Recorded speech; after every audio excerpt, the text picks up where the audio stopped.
kiss me quick while we still have a swing.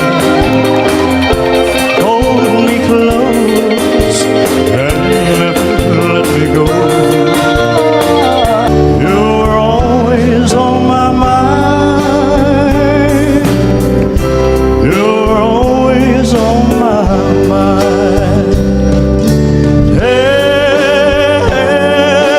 me you are always on my mind.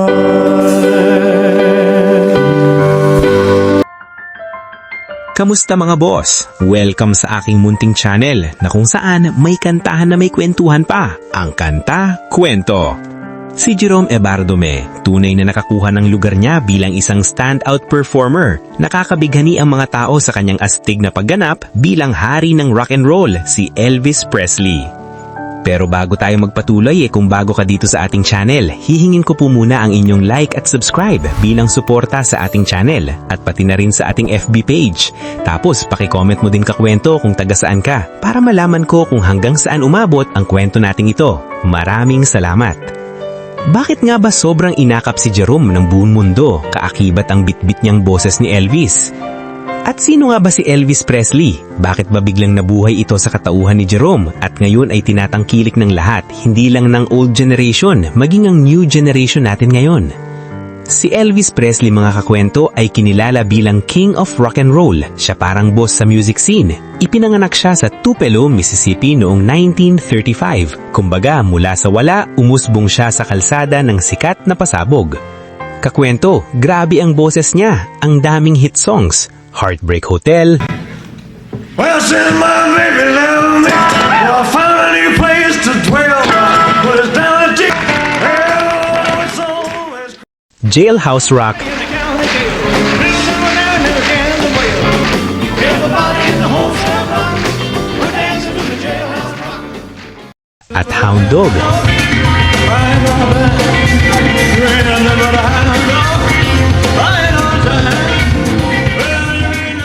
Mga classic yan at marami pang iba. Yan nga parang ang saya-saya lang dahil iba man ang taste ng music ng panahon niya, ang sarap balikan at pasok pa rin naman lalo na binuhay ito ni Jerome. Bukod sa music, nag-artista rin si Elvis mga kakwento. Ang mga pelikula niya talagang naging blockbuster din dati. Nakilala siya hindi lang sa talento niya kundi sa swag niya, kaya naman tinawag siyang King. Kahit na nawala na siya noong 1977, hanggang ngayon idol pa rin siya ng maraming tao. Parang everlasting legend siya sa music, di ba? Hanggang ngayon, influence niya, ramdam, solid talaga. Kaya hindi nakakapagtaka na nakakatamasa ngayon si Jerome ng atensyon sa pagbuhay niya sa King of Rock and Roll sa pamamagitan ng kanyang boses. Sa dedikasyon niya sa pagpapakita ng mga signature moves ni Elvis, malakas na boses at di maikakailang karisma, ipinakita ni Jerome Ebardome ang kanyang kakaibang talento at parangal sa isa sa mga pinaka-iconic na musical legend sa lahat ng panahon. Ang galing niyang magdala ng essence ni Elvis mula sa kanyang electrifying stage presence hanggang sa kanyang mga classic hits.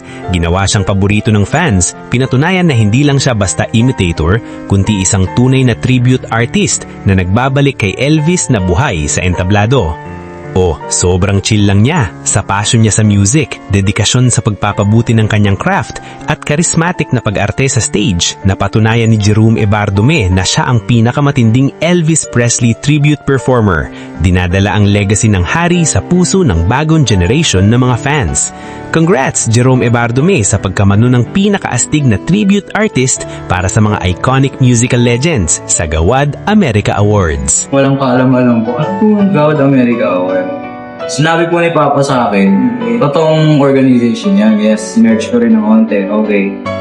Then, siguro ba't hindi naman ako, parang mga top star talaga yung mga nare-recognize sa Gawad America Award. Then, suddenly now, hindi ko akalain, official pala siya. Na-shock ko talaga ako. Thank you very much for that. Kasi, hindi ko akalain na abot na talaga ng Hollywood yung pagiging Elvis impersonator ng boses.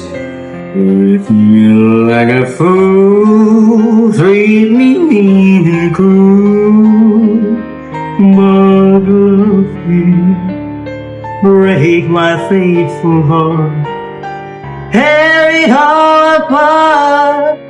Ano ba tong Gawad America Award na ito?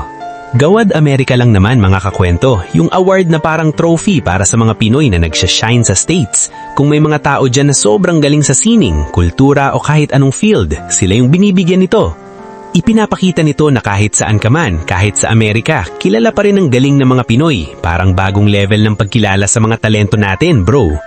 Kaya kung may kakilala kang malupit na artista, musikerong killer o kahit sino pang tumatakbo sa huli ng race, pwedeng maging nominee dito. Solid sa pagpropromote ng kultura natin.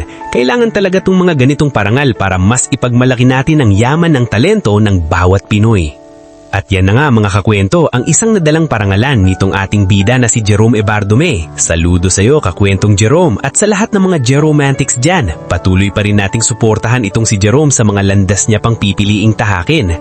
Ang nakamit niyang parangal dito ay sapat na upang maukit siya sa ating kasaysayan at mga puso. Dumating man ang mas mahuhusay pa sa kanya sa hinaharap, kumbaga Jerome is Jerome na mga kakwento. Isa na siya sa nagtaas ng ating bandila sa tugtugad ng isang pagiging Elvis Presley na King of Rock and Roll. Ikaw ba kakwento? Gaano ka ka-proud dito sa ating kababayan na si Jerome Ebardome? Halika at ituloy natin sa comment section ng kwentuhan. At muli kung bago ka dito sa ating channel, hihingin ko po muna ang inyong like at subscribe bilang suporta sa ating channel at pati na rin sa ating FB page. Tapos paki-comment mo din kakwento kung taga saan ka para malaman ko kung hanggang saan umabot ang kwento nating ito. Maraming salamat!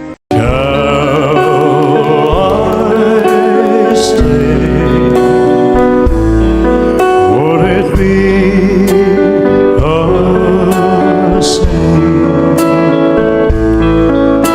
if I can't help falling in love with you?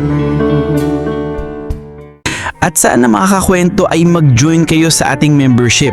Ito'y 25 pesos lamang upang ma-access nyo ang ating mga special emoji para sa comment section at mga early access sa ating mga content at marami pang iba. Salamat na agad mga kakwento. Salamat sa pagsama sa akin hanggang dito sa dulo ng ating kwento. Muli, ito ang Kanta Kwento na nagsasabing mabuhay ang talentong Pilipino. Kanta kwento, sabay-sabay tayo.